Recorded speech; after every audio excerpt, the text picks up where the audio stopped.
America Tina Tova, everyone. You too, you too. Let's see who's that is. Oh, Wayne, hi. We're just gonna learn for like 10 minutes and then we have to go. Um, 6 day. Yeah. Okay, let's go. So what we were learning up until now, let me just share the screen here.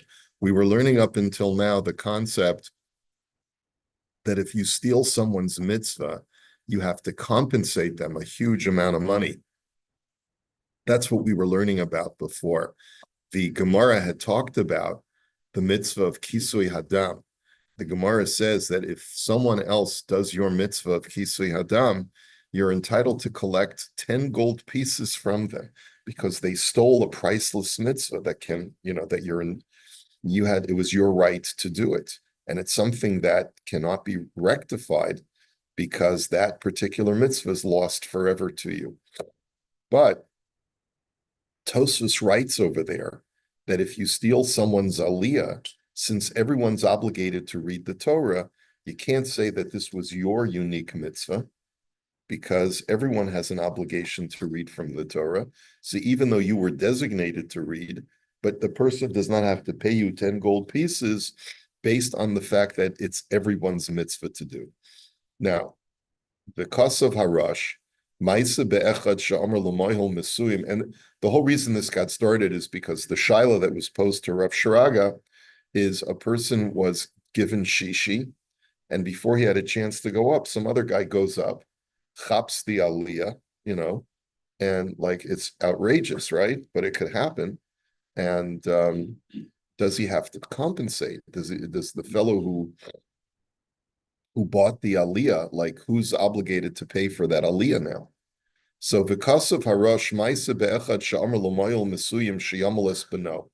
The Rush brings a case of a fellow who designated a particular moil to do the bris on his son. We think that the idea of being a moil, you're entitled to be paid for that. But there were periods in Jewish history where it was a zechus, and guys were vying to do the bris for free because it's such a zechus to circumcise a child. Not that you'd want to stand online to do this mitzvah if you didn't have proper training, right? Never hire a moil. His first name is Shaky. Okay, anyway. The kada moil acher umolas beno. And so another moil came and went ahead and circumcised the child in his stead. V'tavel hamoil harishon mehasheni asar zehuvim. And so the first moil demanded that the second moil pay him 10 gold pieces. Upatro Rabbeinu Tam Kevin Shayamol Harishon Bibris Va'ana Amen V'Gadol Ha'ona Amen Yoser Mehamivarech. So we saw this last time. Rabbeinu Tam, when asked about this is one of the Tosafists, had said that the second moil, what he did was wrong, but he didn't have to pay the 10 gold pieces. Since the first moil was present, he answered Amen to the bracha, and greater is the person who answers Amen than the person who actually does the mitzvah. V'imhu lo ana amen hu hifsid asmo. By not if he didn't answer amen, it's his own fault because he should have answered amen. V'hosif harasham degam belitam zeh hamoil poter milashalim. And the Rush says even without the moil being present, the second moil would be poter. Ki afal pisha avi aben amar lamoil harishon lamul beno. Says because even though the first moil was designated by the father to be the moil, lo zacha hamoil ba'osa hamitzvah. That doesn't mean that it became exclusively his mitzvah, the first moil. Dekevin shaha'aba lo ratza lamules beno ela ratza latet la'acher lamulo. Because once the father reveals that he doesn't want to do it himself, in other words, primarily it's the father's mitzvah. But once the father relinquishes his rights and says, I want somebody else to do it, then that mitzvah then falls on all of Klal Yisrael to circumcise that child. But did he designate that one person? He did, but you can't transfer your exclusivity when it comes to a mitzvah. And the mitzvah is the father's because the Torah says, Lechatchila, the father himself should do the bris. Once the father relinquishes that right, he can appoint a shaliach, but every Jew automatically becomes the shaliach because the obligation falls onto the rest of Klal Yisrael. Memela kol Yisrael chayavim lamulo uvedibor she'omer ha'av lamoyel lo zacha b'mitzvah l'chayiv la'acher im kadmo. And therefore, the fact that even though the father gave verbal instructions to one person to do the bris, that doesn't mean that he's gained the exclusive right to do it. Vafilu masahaba kinyan moil rishon zelo toifes kevin shezeh kinyan dvar. And even if there was a kinyan between the father and the first moil, that doesn't take effect because it's a kinyan on words. It's not a kinyan that has any legal standing. Yeah, even I guess even if he paid him with money, the question now is like it's still, I mean, it doesn't transfer the exclusive right that the father has. Now the Shach actually derives something halachic, another halacha from this, which is what the Makor Baruch brings down. Shalamad midivrei harash halalu she'im hadav yodei lamul aselu lechabit moyel acher ein sham. That if the father knows how to do a bris, he's not allowed to relinquish it to somebody else to do it.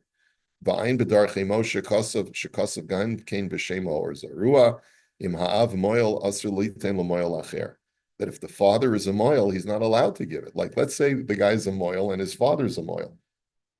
So he wants to honor Zaidi to do the bris. He's not allowed to.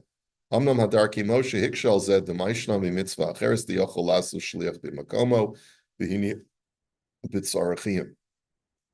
The Darchei Moshe doesn't understand why the father can't appoint a shaliach to do it on behalf of himself, and he's not really sure he understands why these other poskim say that the father can't relinquish it as long as he knows how to do it himself.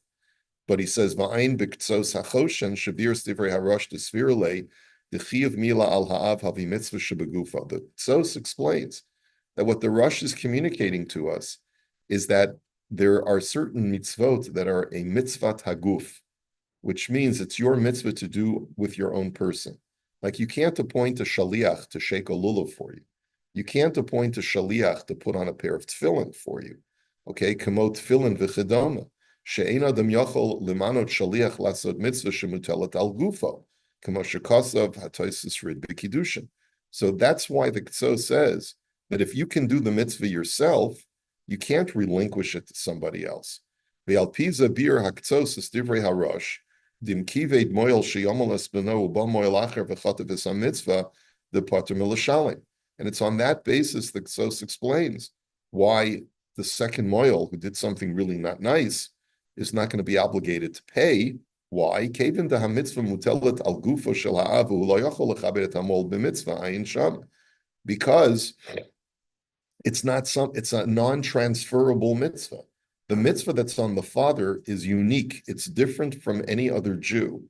The father's mitzvah is begufo, is his own body is lechatchila supposed to do the mitzvah. Did you do all your kids? I did my last 5. Yeah, I became a moil after my son Izzy was born, and then we had a girl. That was our only girl. Did you know the Charlotte? That's why you did it, or because you wanted to? No, it wasn't because I saw an opportunity to do something that I felt I could, by gaining a skill, it would be a source of parnasa for me. Yeah, well, she said she let me go to Israel for a whole summer, which is how I trained. Did you practice on Muslims? On Arabs. Yeah. Oops. Well, that's the thing, is that the worst that would happen is usually when you practice on an Arab, the biggest mistake is you take off too little. No, you wish, right? No, but the major errors in bris milah are taking off too little. It's very rare that you have mistakes of taking off too much, or where you damaging the head of the penis, because there's so many protective measures that you take in advance. And the fearful student, really, the mistakes that you usually see are that he takes off too little. Yeah. The Achronim are extremely verbose on this matter, that the father's mitzvah is unique in that it's a mitzvah shebegufo, whereas once the father cannot do the mitzvah himself. Like in other words, for example, let's say a guy who wants to put on tefillin can't because he doesn't have arms, or a guy who wants, or simply a person is physically incapable of doing something that requires skilled labor, like a bris milah, right? If he physically cannot do it, then that mitzvah that was begufo, that was upon his person, no longer is extant. The mitzvah then devolves upon all of Klal Yisrael, and that's the reason why the father can't transfer his mitzvah onto somebody else, because it's a completely different mitzvah. Okay, so we'll have to get back to the guy who chapped the aliyah, but at least we have a better understanding of what's going on over here. So there's no factor they call this like Shlomo Ben Tzvi in Shmuel, whatever it comes up, whatever, it doesn't matter, calling up the name. Well, yeah, I mean, it does to indicate who